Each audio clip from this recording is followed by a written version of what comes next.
మన దేవుడు ఎవరో తెలుసా? తన చేత్తో మనల్ని కొట్టలేడు కూడా. మనల్ని అంతగా ప్రేమిస్తున్నాడు.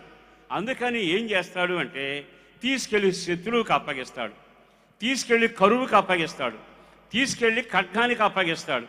ఆ తర్వాత ఇశ్రాయేలుల చరిత్రలో ఎంతకాలం కరువు అనుభవించారు, ఎంతకాలం వాళ్ళ శత్రువులను ఏలుతూ వచ్చారు.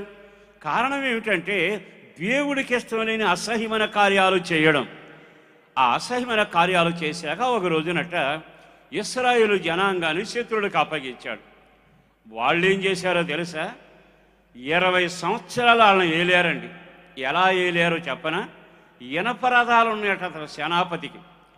ఆ 900 ఇనపరథాలుంటే ఆ ఇనపరథాలతో వాళ్ళని 20 సంవత్సరాలు ఏలాడట. నలిగిపోయారు. ఐగుప్తులో బానిసలయ్యారా?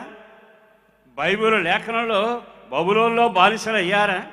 చరిత్రలో ఎక్కడ చూసినా వీళ్ళు ఎందుకు బానిసలు అవుతున్నారు? శత్రువు నీ నెత్తి మీదకి ఎందుకు ఎక్కుతున్నాడు? కారణం, నేను నిన్ను తలగా చేశాను కదా, తోగ్గా ఎందుకు మారావు? నాకు పవిత్రమైన జీవితం జీవించు అని నేను చెప్పాను కదా, మరి నువ్వు అసహ్యమైన కార్యాలు ఎందుకు చేశావు అని అప్పగిస్తే ఈయన పరదాల వాడు 20 ఏళ్ళు తొక్కాడండి.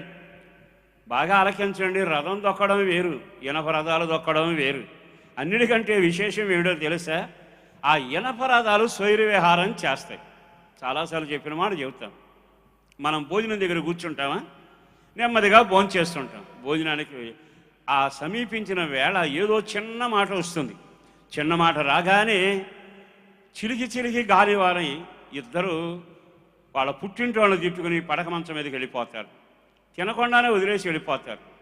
వాళ్ళు అనుకునేది ఏంటంటే ఇదంతా నష్టం ఆయన వల్ల జరిగిందని, ఇదంతా ఆమె అన్న మాట వల్ల జరిగిందని. కానీ బైబిల్ ఏముంటుందో తెలుసా? మీరు దేవునికి విరోధమైన అసహ్య కార్యాలు చేశారు గనక మీ ఇంట్లో ఇనపరథాలు తిరుగుతున్నాయి. వాడు తొక్కుతూ ఉంటే మీకు ఆహారం ఎలా సహిస్తుంది? వాడు మీ మీద పెత్తనం చేస్తుంటే మీ పిల్లలు ఎలా మాట వింటారు? వాడు ఇనపరథాలతో తొక్కుతుంటే ఆరోగ్యం నీకెక్కడ ముడుతుంది? వాడు ఇనపరథాలతో తొక్కుతుంటే సమాధానం ఎక్కడ కనబడుతుంది?